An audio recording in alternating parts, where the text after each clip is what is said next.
I'm Stacy Grinsfelder. And I'm Daniel Cantor. And you're listening to True Tales from Old Houses, the Minisode.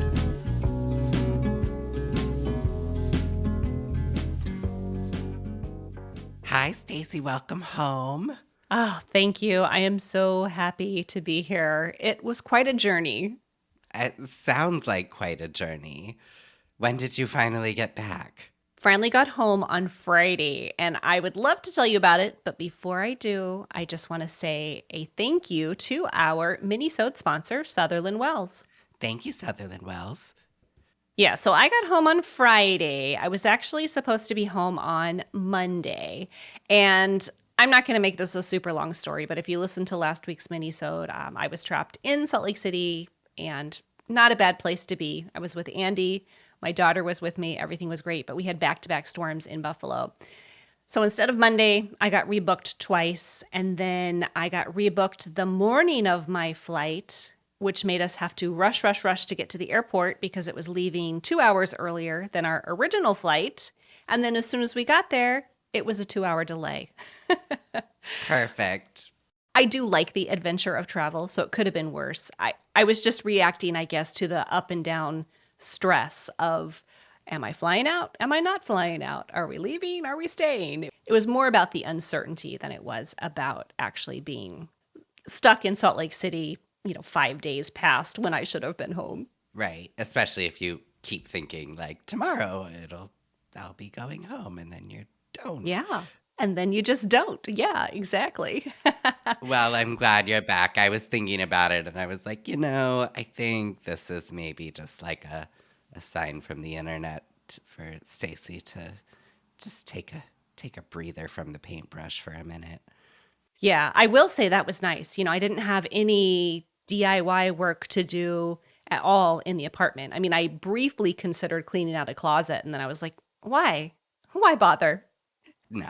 Well, that's good. I'm glad you're back. And what have you been doing since you've been back recovering? I did hit the ground running because I'd missed a couple of deadlines. So I had to finish the painting project upstairs in the hallway outside of the bathroom. Had to finish that in one day and then shoot some pictures for a brand. And then I didn't really like those pictures. So then I reshot the pictures. Do you do that too? Like when you have to shoot pictures for someone, do you ever take them and then think, I don't like these, I want to do it again?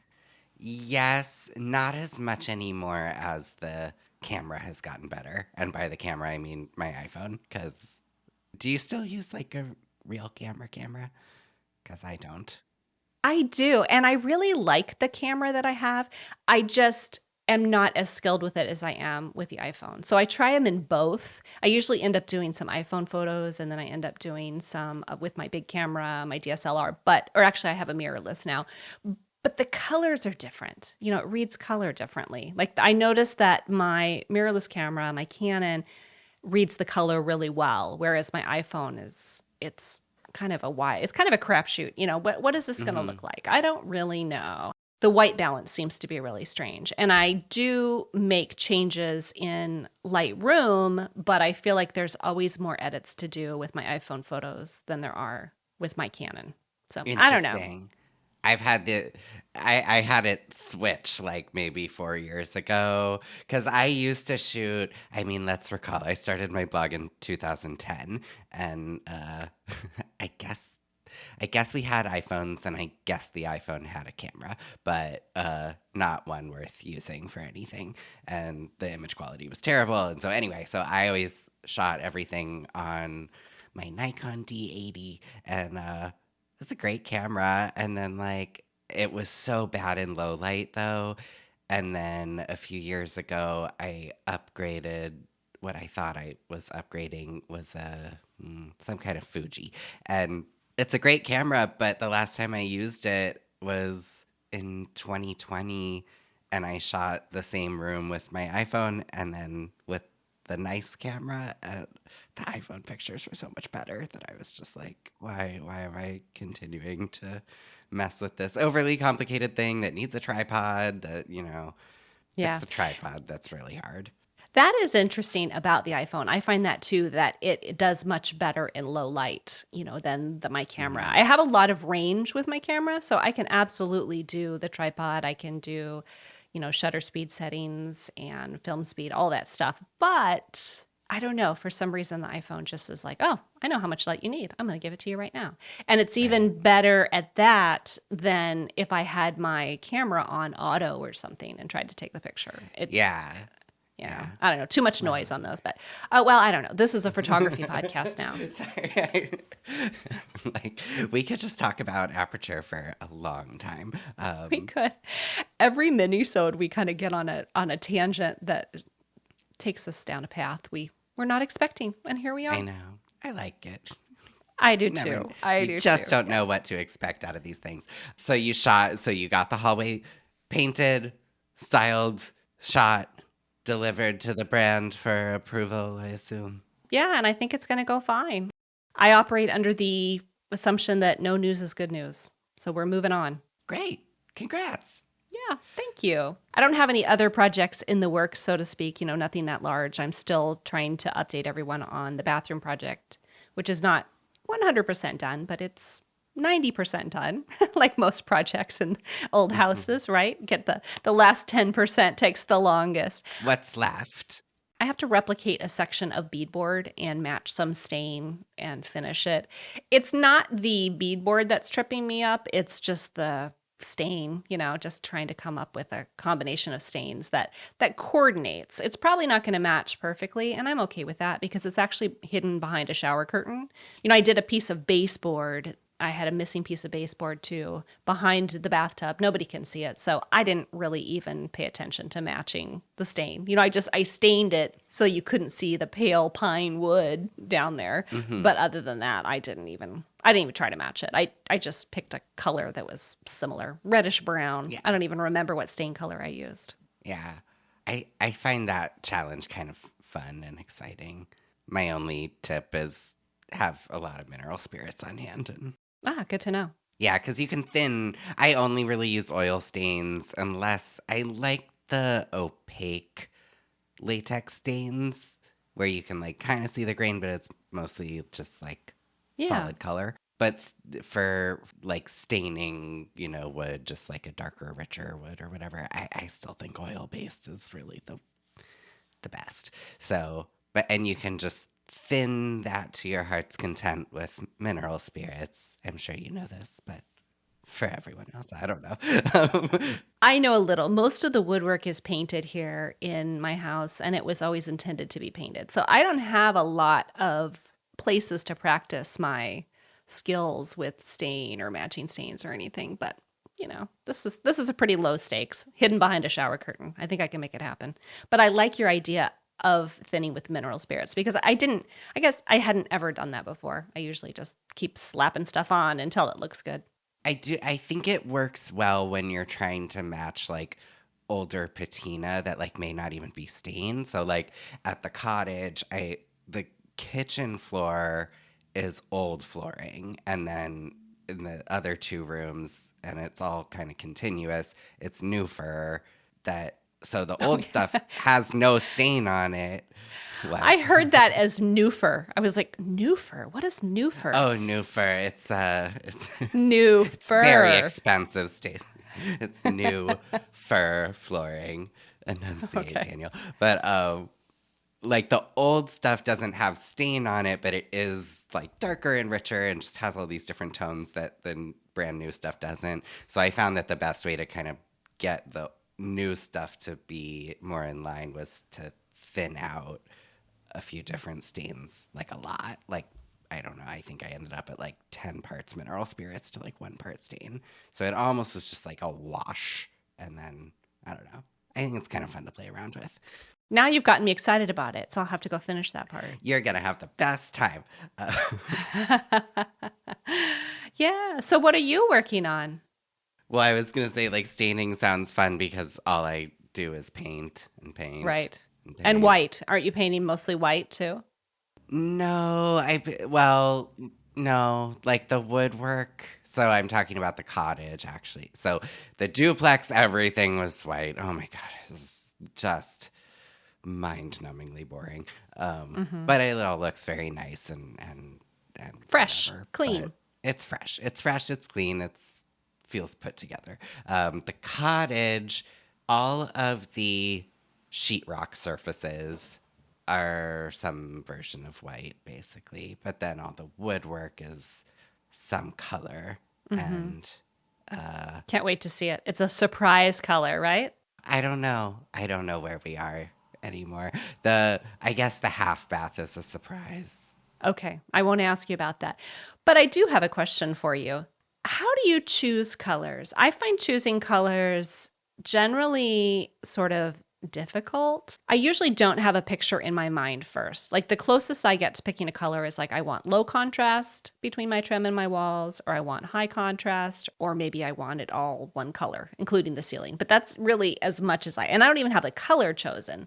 That's as far as I get. How do you choose colors? You have a good eye. Mm, well, thank you for saying so. I don't have a great system. I guess I do just do a lot of like visualizing, like in my head at night, Mm-hmm. laying there, not sleeping. What could this look like in beige or another shade of beige? Beige and more beige. I guess I'll typically kind of decide on a direction and then try to hone in on something specific. So, like, I knew that I wanted the beadboard in this one room to be like a nice gray, but not super cool, but not warm enough to be beige, Mm-hmm. etc. And so then it's just a matter of samples and samples and samples. And then what I inevitably end up doing is getting bored of making samples and then I'll just like mix my own, which is a terrible plan unless you know that you can get it matched. And so I learned, and this is in no way sponsored or anything, but I learned that the place to get color matches done well is the Sherwin-Williams store. So I tried to do this at my little independent hardware store here. Terrible, terrible job. Tried to do it at Lowe's. Awful. Home Depot. Horrendous. So I get to the Sherwin-Williams store and I showed the guy, like, this is what I've gotten, and I don't really want to pay another like $30 for a quart that is unusable. So, like, can you do better than this? And he's like, absolutely. That is offensive. You should take that back. Get your money back. Like, it's like, trust me, I tried. There's no color match guarantee. But they did a beautiful job. So I keep doing that. Yeah, I don't know. I just paint up a lot of samples. Are you inspired by anything, or do you just reach into the file system in your brain and go from there? Because I know one thing I know about you and totally respect is that you are not a trends person. Like, you do not look at what everybody else is doing and then replicate it in some way in your house. I think that's great. You're an original. Thanks. I think it's mostly because I just get really overwhelmed by, and I don't know, a real feeling of hopelessness when I look at like too much like inspiration. Because I don't Yeah. know, I'll never be that. But I think, yeah, I guess in very practical terms, like I even if I'm not using Benjamin Moore paint, I do really like the Benjamin Moore Williamsburg palette for just a fast track to a good historic color that, you know, will generally look good in historic house. So somebody recommended, and I recently picked up this little tiny Japanese book called A Dictionary of Color Combinations, and it's all in Japanese, so I have no idea what it says, but you flip through it and it's just all of these different color palettes that are interesting and exciting. And I don't know, like I've learned that I really struggle with like a overall palette. Like trying to design like a Victorian exterior that might call for, you know, 4 or 5 colors or something. Oh, I don't like that job. That's too much. So Yeah. a book like this will kind of make that easier, I think. I don't think really used it yet, but I really like it and I think it could be quite handy for me. I have a similar book about stitching. It's about thread, and it's the same thing, Oh, color palettes. I don't remember what it's called, but I'll drop this Japanese book and also the stitching book that I have, I'll put those both in the show notes so people can Yeah, take a look. Yeah. please do. I, yeah. I guess there is one thing I keep in mind when I'm looking for colors. Usually I try to choose some color that exists in nature because I feel like that works with what I like better. When I'm going through my house, I want to be able to see something that's probably occurring in nature. Both Hmm. of my sons, when we moved into this house, were in those middle grades, sixth grade, seventh, eighth, and they both picked a really bright, kind of obnoxious color for their rooms, and they love them. But boy, it's not a calming space for me. Neither of those rooms were calming spaces for me.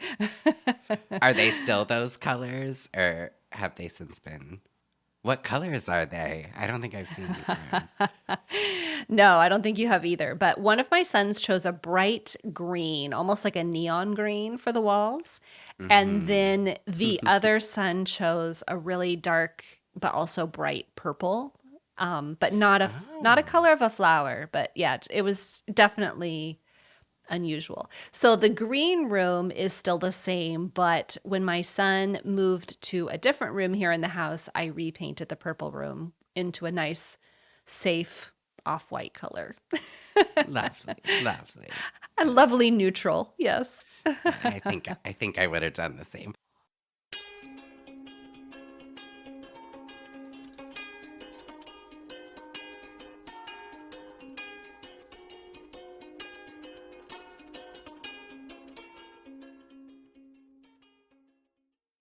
True Tales from Old Houses minisodes are supported by Sutherland Wells. All of Sutherland Wells products are handcrafted in Providence, Rhode Island with the highest quality sustainably grown tung oil. Tung oil, which is native to China, has been used for centuries as a durable finish for wood, metal, and stone. Now, unlike polyurethane, tung oil finish penetrates the surface of the wood, so it flexes and contracts as the conditions change, and that makes it the perfect pre-finish or protectant for everything from fine furniture to window sash and sills. Now, I'm hoping this summer is finally the summer that I get to restore my front porch, which will involve putting in new flooring. I believe I have secured enough mahogany boards to do it, and I will want the highest quality tung oil finish to protect it over time. So I will be ordering my Sutherland Wells products very soon for that project. That's another thing that I love about this company is that if you don't know which product to use, you can just reach out to them via email and usually you'll get a response right from the co-owner with the best product to use for your project. Whatever that is, and it might be siding, hardwood floors, furniture restoration, cutting boards, in your case, floors on your front porch. They have an entire product line for whatever you're working on right now. So to learn more about the complete product line, visit Sutherland Wells, that's Wells, sutherlandwells.com. And to save 10% on your first order, use the coupon code TrueTales. We talked about it, I think, on the mom's episode a little bit, maybe. But I was allowed to pick the color of my walls when I was probably 10 or so. And I chose off a paint chip, and I chose a yellow that was, I thought, a soft, pale 90s lovely yellow. And it was so bright. And living with that very bright yellow for, I don't know, 8 years, I guess, till I moved out, really trained me to like never do that again. So I think it's good for kids to have a bad color on their walls because Hmm. Yeah, they'll definitely. know how that feels. I don't know. I grew up in a government house and we were not allowed to paint the walls because they were standard issue white and that's the way it went. But I do remember being, I don't know, maybe 8 or 9 and getting to choose my own bedding and curtains and things like that. So we did have that creative expression to some degree, even though our hands were tied as far as what we could do to the actual house itself. The government Hmm. house was in National Park. I've talked about that before on previous episodes that my dad was a park ranger. So we lived in rented government housing. Right. Do you feel like having kind of those restrictions on like what you could and couldn't do is part of why you like to do this kind of work now? Because you can do whatever you want. That's a really good question. I hadn't really thought about that much. But when you were talking about how you painted your room yellow and it was too bright and you didn't like it, but then you lived with it for 8 years, I was thinking about how funny it is. When you're a kid, you're just like, oh, I'm just stuck with this forever. This is what it looks like now. But for instance, this office that I'm in right now, it's been painted 3 times since we moved here. We did it Right. third time's the charm. And so maybe I don't remember what your question was. Let me go back. So I don't know that I was necessarily influenced by my childhood, but having the ability as an adult to have more cash flow and a place to explore, paint, and such has definitely changed how I feel about living with things that I don't like, Hmm. Hmm. especially color. Adult stuff like that is nice. I decide. What a thing. I will eat dinner in my bed in front of the TV. Um, just me, just me. No, no. I was laughing because I ate a sandwich in my bed the other day and I found the plate like later on in the day. I'm like, oh, I guess I was sleeping with a plate. That's weird, right? Yeah.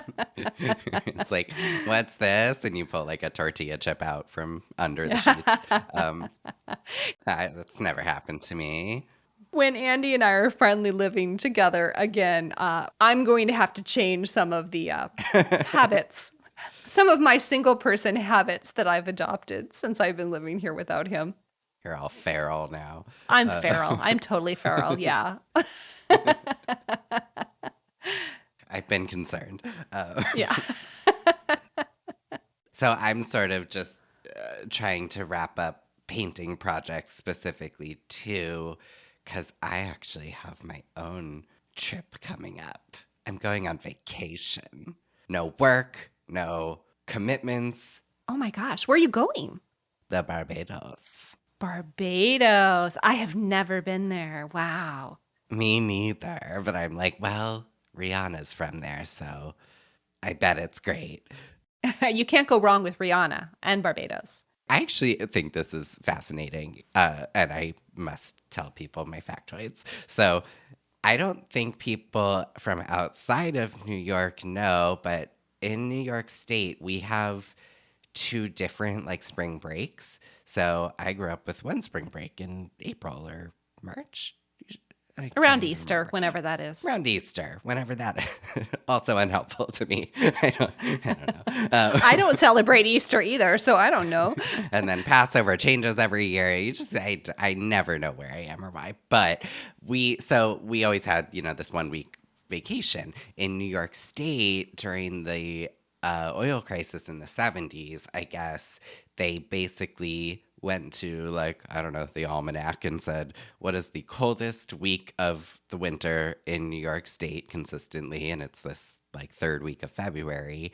And so they decided to shut down the schools for that week because then they could basically turn the heat off or, way down and burn less oil.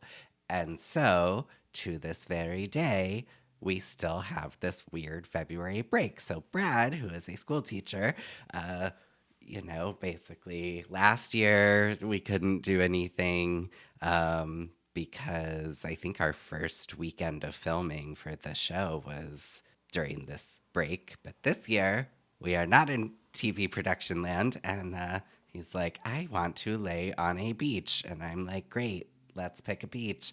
So we just aimed for something that was, relatively easy to get to and relatively affordable, and Barbados. I'm not going to have the cottage like finished, staged, looking perfect, but I want to be down to punch list before I leave. Right. And ideally through part of punch list. So, Oh, like, that's so exciting. it's a lot. I don't know. I don't know if I toggle between feeling so like, I got it, and we're doing it. And then 5 minutes later, just being like, this is never going to be done. It's so much. There's just so many little things, like quote unquote finish a room. And then I'm like, oh, there's still like 45 tasks in this one room. And Yeah. Yeah. No, I get it. Also, I want to say you filled in a little gap for me because I knew, of course, I'm living in New York, so I knew we had this second break. I had no idea why. I just figured it was to give people a chance to go someplace warm if they wanted to because winter is so long here. I had no idea whatsoever that number one, it was all of New York, and number two, that it was related to the energy crisis. So thank you. I like your fun factoid. I love when I can share something that the other person actually doesn't know. I appreciate Yeah, that. Thank I you. have no idea. I have no idea. I'm starting to think there's nothing I could tell you that you don't know. Oh, that's definitely not true. Speaking of, how about those bills? Just kidding. It is much too soon. I'm sorry. But no, it's fine. There's always next year, right? Yeah, well, yeah, just because I feel like if our listeners are anything like me, they have no idea what we're talking about, which is that the Buffalo Bills almost, which is the football team, almost beat Kansas City Chiefs. the Kansas City Chiefs, I said, Taylor Swift's boyfriend's team, and it was close. I did It not was watch very it, of close. course, but it was hilarious. I was on FaceTime with Brad and our friend has just like recently gotten real into football, which is hilarious to me. And I couldn't care less, and I didn't really think Brad could care less. And he was like edge of his seat. He was cheering. He's all excited. He's talking all about the Super Bowl party we're gonna throw, and we're gonna have this weird Ah, dip I've never heard of, and this and that. And he was devastated. So now I'm like, well, I think we can still just have a Super Bowl party if that's what you want to do. But yeah. like, we don't watch football, so he was asking our friend like, who's playing the halftime show, and she's like, well, it's just a regular game, Brad, like nobody. And he's like, you mean they don't have a musical act like at all? That honestly, I didn't know the answer either, so I was like, wow, that's Brad, you should really pay more attention. I don't know. When does Lady Gaga come out? um Right. So after the mourning period is over here in Western New York, then the next thing we say to each other is, well, there's always next year. So right. there's always next season. Go Bills. Go Bills. All right. Well, before we say goodbye today, let's talk about the schedule for next season real quick. Okay. So this minisode is the last minisode of the season. And then we will have one more regular episode that comes out on February 5th. And then that's the end of season 10. And normally we take a shorter 6-week break, but this year, because of the upheaval in my life with whole Salt Lake City, Buffalo, what the heck is happening with my house, we're going to take a longer break. So season 11 this year is going to start on May 6th. And I think it's going to be our best one yet. This does give us a little bit more time to plan a great season for you guys, record maybe a mini-sode or two in the meantime there, book amazing guests.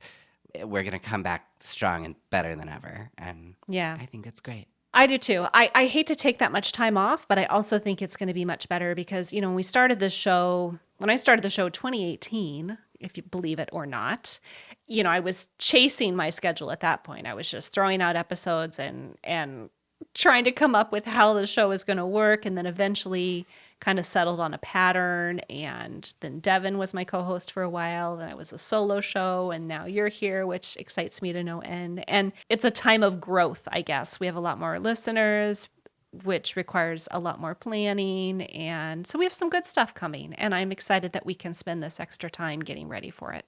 Absolutely. All right, do you have anything else to share today? No, I really don't. I think we have covered all my fascinating information. All right, sounds great. So as a reminder, there will be a regular episode next week on February 5th, last episode of season 10, and then season 11 will begin on Monday, May 6th. And if you haven't done it already, now is a perfect time to finally hit that subscribe button so that you get the alert when the new season and every new episode drop. That's a great idea, Daniel. So I guess we'll say goodbye for now, and thank you for listening to True Tales from Old Houses, the Minisode. Until next time. See you on the season finale next